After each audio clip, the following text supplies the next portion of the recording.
ഇന്ന് SME-കാർക്ക് ശരിക്കും നിങ്ങൾ അനുഭവിക്കുന്ന പ്രശ്നത്തിന് ശരിക്കും ഇവിടെ സൊല്യൂഷൻ ഇല്ലെന്ന്, എവിടെയും സൊല്യൂഷൻ ഇല്ല. ഇതിലേറ്റവും വേദനാജനകമായ ഒരു സംഭവം എന്ന് പറഞ്ഞു കഴിഞ്ഞാൽ, ഞാൻ മനസ്സിലാക്കിയ കാര്യം, ഒരു പക്ഷേ നിങ്ങളുടെ കൂടെ ഒരു അക്കൗണ്ടന്റ് ഉണ്ട്.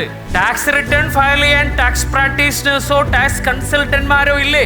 അതുകൊണ്ട് നമ്മളെ കയ്യിലെ കണക്കെല്ലാം ഓഡിറ്റ് ചെയ്യാനും സ്റ്റാറ്റ്യൂട്ടറി കംപ്ലയിൻസ് ഫയൽ ചെയ്യാനും ആനുവൽ റിട്ടേൺസ് ഫയൽ ചെയ്യാനും ഓഡിറ്റേഴ്സ് ഇല്ലേ?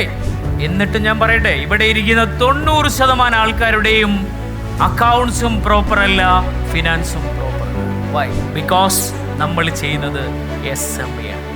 നിങ്ങൾ ശരിക്കും ഒരു ലാർജ് ഫേമിനെ എടുത്തു നോക്കി, ഒരു MNC എടുത്തു നോക്കി, അവിടുത്തെ അക്കൗണ്ട്സ് വർക്ക് ചെയ്യുന്നത് ചാർട്ടേഡ് അക്കൗണ്ടൻസ് ആണ്.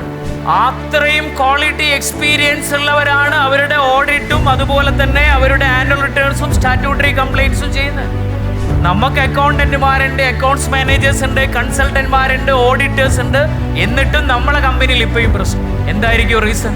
ഒന്നാമത്തെ റീസൺ, നമ്മളെ കൂടെ വർക്ക് ചെയ്യുന്ന അക്കൗണ്ടന്റ് പാവമാണ്, ഇവന് പ്രത്യേകിച്ച് ഒന്നും അറിയില്ല. എൻ്റെ എക്സ്പീരിയൻസ് കൊണ്ട് പറയാണ്, ഇവിടങ്ങളിലൊന്നും പ്രാക്ടിക്കൽ ഇല്ലെന്നേ, കുറച്ച് മാത്രമേ ഉള്ളൂ. പിന്നെ ഇവർ ശരിക്കും പഠിക്കുന്നത് മൊത്തം എവിടുന്നാ? നിങ്ങളെ കമ്പനിയിൽ ഇരുന്നിട്ടാ മൊത്തം പഠിക്കുന്നത്. മനസ്സിലായോ? അപ്പൊ ഇവരെ പറഞ്ഞിട്ട് കാര്യമില്ല, ഇവർക്ക് അതിനുള്ള ഓപ്ഷൻ ഇല്ലെന്നേ. പിന്നെയോ, പലതുള്ളി പെരുവെള്ളം എന്ന് പറഞ്ഞതുപോലെ നമ്മളെ പോലത്തെ കുറെ ക്ലയൻസിന്റെ GST മാസം, ഇൻകം ടാക്സിലെ TDS മന്ത്ലി, GSTR 1, 3B, അതേപോലെ തന്നെ TDS-ന്റെ ഫയലിംഗ്, TCS-ന്റെ ഫയലിംഗ്, ITR, ഇത് ചെയ്യുന്നവരാ കൺസൾട്ടന്റ്മാരും പ്രാക്ടീഷണേഴ്സും. നമ്മളൊരു ക്ലയന്റ് ആണോ അവന്റെ മുന്നിലുള്ള? നമ്മളെ പോലത്തെ ഒരു 150 ഉണ്ടാവും.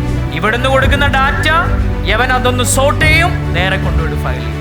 എല്ലാവരുടെയും ഓഡിറ്റ് ഫയൽ ചെയ്യേണ്ട ഡേറ്റ് ഒന്നല്ലേ? ആനുവൽ റിട്ടേൺസ് ഫയൽ ചെയ്യേണ്ട ഡേറ്റ് ഒന്നല്ലേ? സ്റ്റാറ്റ്യൂട്ടറി കംപ്ലയിൻസിന്റെ റിട്ടേൺ ഫയലിംഗ് ഒരേ ഡേറ്റ് അല്ലേ എല്ലാവർക്കും? എന്ത് ചെയ്യും? അവരെ ഫേമിൽ 100-150 ക്ലയൻസ് ആണ്. എന്ത് ചെയ്യണം? ഇവിടെ നിന്നെല്ലാം കിട്ടുന്ന ഡാറ്റ വെച്ച് അവരങ്ങ് സോർട്ട് ചെയ്ത് സ്റ്റാറ്റ്യൂട്ടറി കോൺസെപ്റ്റിലേക്ക് മാറ്റി അങ്ങ് ഫയൽ ചെയ്യും. നിങ്ങൾക്ക് കൺസൾട്ട് ഉണ്ടോ? നിങ്ങൾക്ക് പ്രോപ്പർ അഡ്വൈസ് ഉണ്ടോ? നിങ്ങളെ മിസ്റ്റേക്ക് പറയുന്നുണ്ടോ? നിങ്ങൾക്ക് ടാക്സ് പ്ലാനിങ് ഉണ്ടോ? പിന്നെ എങ്ങനെയാണ് ഇതൊക്കെ ശരിയാവുന്നത്?